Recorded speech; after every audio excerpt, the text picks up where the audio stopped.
ಇನ್ನು ಸಿಎಂ ಬದಲಾವಣೆಯ ಕುರಿತಂತೆ ಆರ್ ಅಶೋಕ್ ಹೇಳಿಕೆಯನ್ನ ಕೊಟ್ಟಿದ್ರು. ಇನ್ನು ಆ ಹೇಳಿಕೆಗೆ ಇದೀಗ ಪರಮೇಶ್ವರ್ ತಿರುಗೇಟನ್ನ ನೀಡಿದ್ದಾರೆ. ಹೌದು, ಜ್ಯೋತಿಷ್ಯ ತರಬೇತಿ ಯಾವಾಗ ತೆಗೆದುಕೊಂಡ್ರೋ ಗೊತ್ತಿಲ್ಲ ಅಶೋಕ್.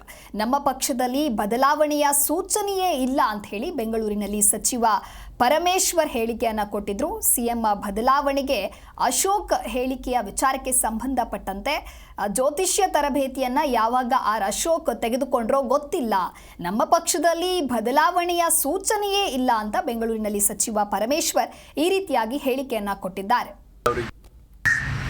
ಮತ್ತೆ ನಾನು ಅದೇ ಹೇಳಬೇಕು, ಜ್ಯೋತಿಷ್ಯ ಅವ್ರಿಗೆ ಯಾವಾಗ ಕಲ್ತ್ಕೊಂಡ್ರು ಅಂತ. ಜ್ಯೋತಿಷ್ಯ ಹೇಳೋದನ್ನೇ ಯಾವಾಗ ಕಲ್ತ್ಕೊಂಡ್ರೋ ಗೊತ್ತಿಲ್ಲ, ಯಾವ ಟ್ರೈನಿಂಗ್ ಸ್ಕೂಲಲ್ಲಿ ಅವ್ರಿಗೆ ಜ್ಯೋತಿಷ್ಯ ಹೇಳ್ಕೊಟ್ಟಿದಾರೋ ಗೊತ್ತಿಲ್ಲ. ಅದು ಯಾವುದೂ ಕೂಡ ಅಂತಹ ಬದಲಾವಣೆಗಳು ನಮ್ಮ ಪಕ್ಷದಲ್ಲಿ ಅಂಥದ್ದು ಯಾವುದೂ ಕೂಡ ಸೂಚನೆ ಇಲ್ಲ. ಮತ್ತೆ ನಾನು ಅದೇ ಹೇಳಬೇಕು, ಜ್ಯೋತಿಷ್ಯ ಅವ್ರಿಗೆ ಯಾವಾಗ ಕಲ್ತ್ಕೊಂಡ್ರು ಅಂತ. ಜ್ಯೋತಿಷ್ಯ ಹೇಳೋದನ್ನೇ ಯಾವಾಗ ಕಲ್ತ್ಕೊಂಡ್ರೋ ಗೊತ್ತಿಲ್ಲ, ಯಾವ ಟ್ರೈನಿಂಗ್ ಸ್ಕೂಲಲ್ಲಿ ಅವ್ರಿಗೆ ಜ್ಯೋತಿಷ್ಯ ಹೇಳ್ಕೊಟ್ಟಿದಾರೋ ಗೊತ್ತಿಲ್ಲ. ಅದು ಯಾವುದೂ ಕೂಡ ಅಂತಹ ಬದಲಾವಣೆಗಳು ನಮ್ಮ ಪಕ್ಷದಲ್ಲಿ ಅಂಥದ್ದು ಯಾವುದೂ ಕೂಡ ಸೂಚನೆ ಇಲ್ಲ. ಜಿ ಕನ್ನಡ ನ್ಯೂಸ್ ಈಗ ನಿಮ್ಮ ಮನೆಯಲ್ಲೇ ನೋಡಿ, ಎಲ್ಲ ಕೇಬಲ್ಗಳಲ್ಲಿ ಈಗ ಲಭ್ಯ.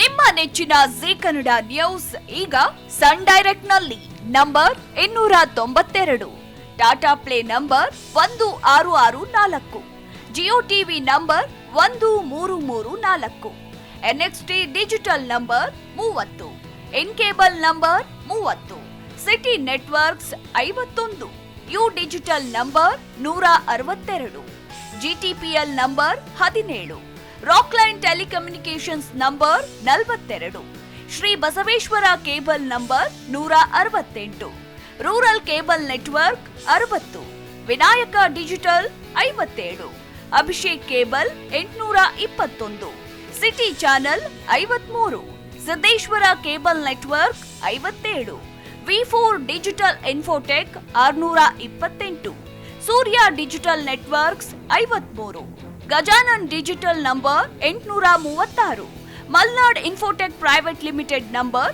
56, metro cast number 830, victory digital number 167ರಲ್ಲಿ ನೋಡಿ ಆನಂದಿಸಿ.